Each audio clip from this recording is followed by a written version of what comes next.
Dari tahun apa ya, semenjak saya remaja sempat ikut ke Jakarta juga, karena waktu itu orang-orang apa yang sukses itu ke Jakarta semua. Nah, lebih ke arah apa ya, produknya lebih bagus mungkin dulu Jakarta ya. Nah, setelah itu saya belajar di Jakarta sekaligus kerja di toko waktu itu. Nah, setelah saya kumpulin modal ya akhirnya kita mencoba kan, pengen ngembangin juga kan yang di daerah, karena kan cikal bakal sepatu di Jawa Barat dan Cibaduyut itu dari Ciomas Pak. Cuman mungkin kalau Cibaduyut lebih dekat ke apa ya, ibu kota provinsi. Jadi orang-orang yang memang mau menggeluti sepatu karena berdekatan dengan ibu kota provinsi, mereka di sekolahan Mbak sama pemerintah ke Itali kemana gitu. Justru di Bogor waktu itu kurang ya, nggak mungkin bukan berarti apa ya, pelatihan cuma sampai Surabaya, Sidoarjo, BPP lah. Tapi kalau yang di Bandung itu ternyata dari hijrahnya dari Ciomas ke Cibaduyut itu ada namanya blok sepatu. Nah, ada yang berminat bikin sepatu di sekolah kan sama pemerintah Pak. Ke Italia ada beberapa orang lah yang sekarang itu jadi guru-guru bikin sepatu. Tetapi ketika mendengar Ciomas, mereka juga ini saya kualat kalau nggak jadi orang Ciomas, karena awal cikal bakal Cibaduyut itu dari Ciomas. Di toko sepatu 2 tahun, terus di bengkel juga langsung terjun di produksi selama 2 tahun total, dan itu hampir 7 tahun sudah buka sendiri. Kita sih sebetulnya mengalir aja ya, karena di lingkungan kita nih memang. Nah, kalau dulu Pak, ini cerita sedikit awal Ciomas ya. Jadi kita tuh, saya terutama waktu dulu itu kan seperti HP atau belum ada. Jadi kita itu pulang sekolah itu ikut ngenek di bengkel tuh. Belajar sepatu. Jadi dulu itu kalau untuk main-main ke anak sekarang nggak ada Pak, nggak ada waktu lah. Jadi kita pulang sekolah belajar ke bengkel. Kalau sekolah siang, pagi-pagi belajar ke bengkel. Jadi setelah lulus SD atau lulus SMP yang tidak bisa meneruskan sekolah, itu mereka sudah bisa kerja di bengkel. Tapi karena waktu itu memang masih terbatas ya produksi di Bogor, banyak yang kerja ke Jakarta atau Tangerang. Setelah dari Tangerang, sedikit-sedikit punya modal pada balik ke Bogor. Usia itu sekitar usia dari 11 tahun kita sudah belajar. Awalnya itu kalau kita mulai, sebetulnya sebelum menikah kita sudah mulai. Cuman pas menikah otomatis kan kita sudah kita dari close lagi ya, dari nol lagi ya. Setelah menikah itu kita ada modal itu sekitar 4 juta. Cuman kebetulan waktu itu kita sudah punya langganan. Langganan itu bukan toko, waktu itu ada orang yang kampas ke daerah-daerah. Jadi saya bagian produksinya. Ya, dari orderan per minggu itu dari 100 pasang sampai 200 pasang. Awalnya kan saya nggak main grosir ya, langsung ke orang yang kampas itu 100 pasang, 200 pasang. Nah, ketika sudah mulai maju, kita ada sedikit modal lagi penambahan, barulah kita ke arah grosir. Grosir, nah di situ karena karyawan sudah makin banyak, otomatis kita yang ke ngampas itu tidak mencukupi lah buat rekan-rekan atau karyawan kita. Akhirnya saya lari ke grosir. Ya alhamdulillah masuk. Sekitar di grosir itu ada 12 tahun ya.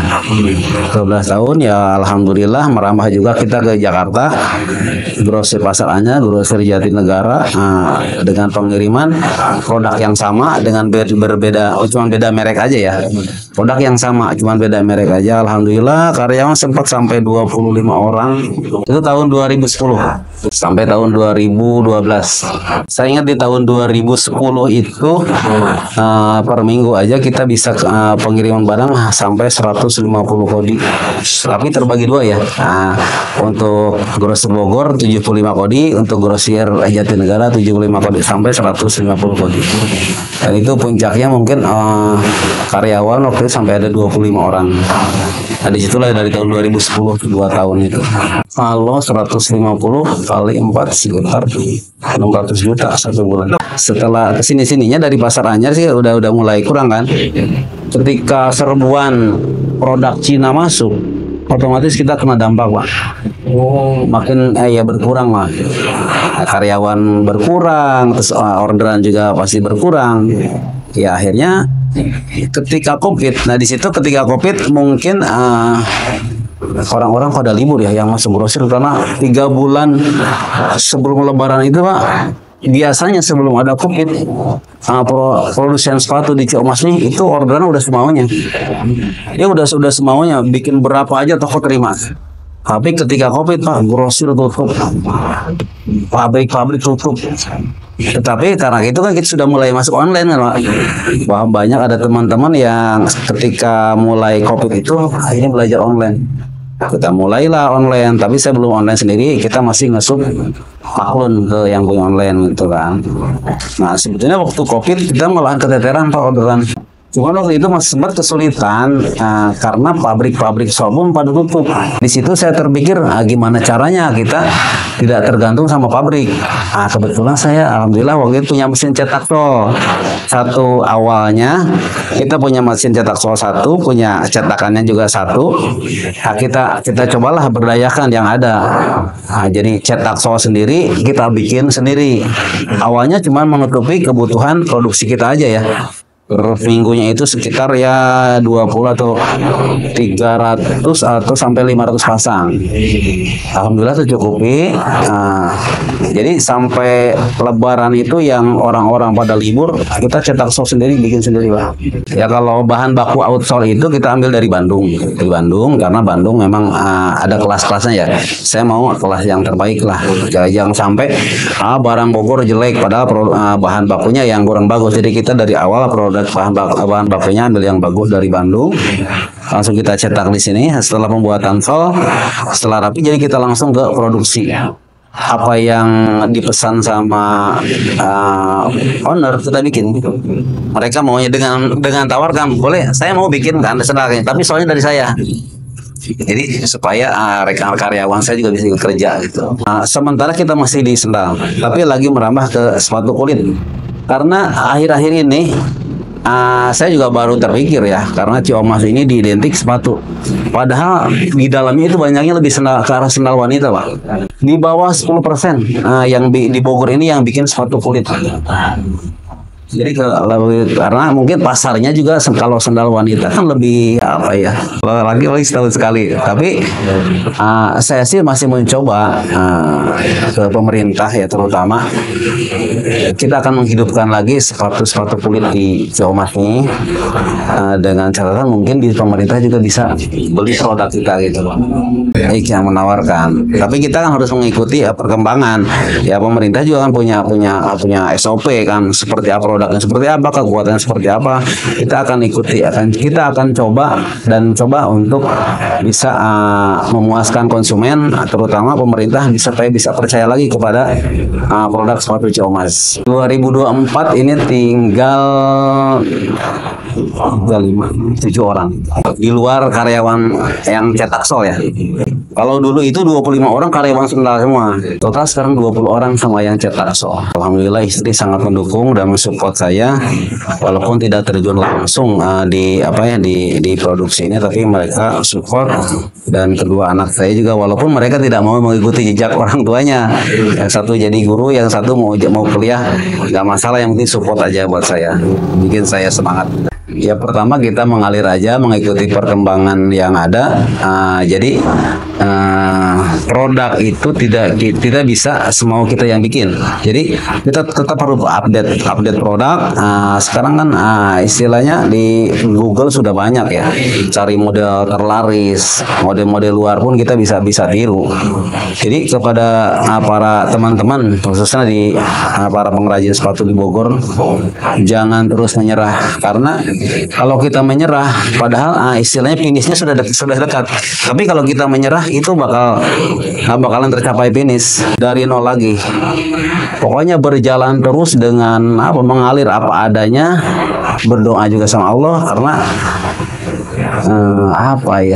kita cuma bisa berusaha. Yang menentukan ya Allah sampai sekarang saya bisa begini, menurut saya sudah alhamdulillah dibanding yang lain, karena banyak juga yang lebih terburuk dari saya, seangkatan saya. Tapi alhamdulillah sekarang kita lagi rekrut juga teman-teman para pengrajin ciomas nih. Kita akan kita akan berkolaborasi lah. Ada teman-teman yang bisa menyiapkan orderan, ada juga teman-teman yang bisa berproduksi, ada teman-teman yang bisa desain, ada yang bisa bagian kita akan berkolaborasi. Walaupun kita sebatas baru kelompok usaha, tetapi kita sering diskusi walaupun sekedar lewat WhatsApp, tetapi ada banyak manfaatnya, termasuk bantuan-bantuan pemerintah seperti ada pelatihan, ada program-program legalitas yang gratis gitu kan, kita manfaatkan itu.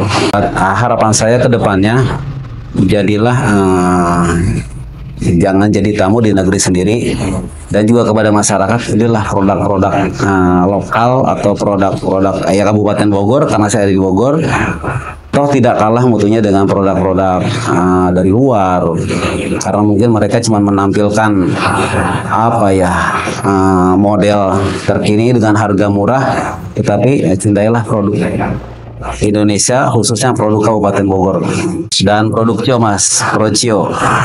Kepada pemerintah daerah Kabupaten Bogor, saya lihat ini kan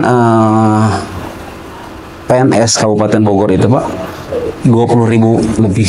Kalau saja 20.000 lebih sepatunya dibuat di Kabupaten Bogor, saya yakin ekonomi itu akan berputar. Itu baru sepatu PNS atau ASN ya, belum lagi ditambah sepatu untuk sekolah. Kalau saja misalkan ada bersinergi nih antara UMKM dengan pemerintah dengan dinas pendidikan ya terutama, itu sudah hampir kalau nggak salah ada 255.000 anak SD Kabupaten Bogor. Kalau saja itu diproduksinya dari buatan Kabupaten Bogor, Pak, ini luar biasa, Pak. Bagi anak SMP-nya, SMA-nya, kita pengrajin siap sebetulnya. Tinggal dinas maunya atau pemerintah maunya seperti apa nih? Misalkan mutunya dengan harga mungkin ya bisa bersaing lah dengan kalau produksi banyak kan. Bisa Pak untuk menghidup, karena mulai sekarang sudah mulai regenerasi, terutama di alas kaki sudah mulai berkurang, karena mungkin salah satu kesejahteraan dilakukan. Karena orderannya yang tidak menentu. Tapi kalau anak sekolah ASN itu dari produk Kabupaten Bogor, wah luar biasa Pak. Iya sama teman-teman juga lagi kolaborasi tadi. Jadi kita buat online shop juga. Online shop ada beberapa brand, nanti kita masukkan di salah satunya ada toko beberapa, misalkan toko Procio ada beberapa brand yang masuk. Ada brand lain misalkan toko Denuna, brand kita juga masuk. Jadi ada beberapa brand yang bisa masuk. Nanti kalau ini barang kita laku di toko ini, ambil di sini. Jadi mereka, saya maunya semua toko online itu bisa menjual produk-produk ciomas Kabupaten Bogor. Masyarakat Kabupaten Bogor atau seluruh Indonesia, belilah produk dalam negeri, belilah produk UMKM Kabupaten Bogor, bela dan beli produk UMKM Kabupaten Bogor, terutama di alas kaki Procio produk ciomas.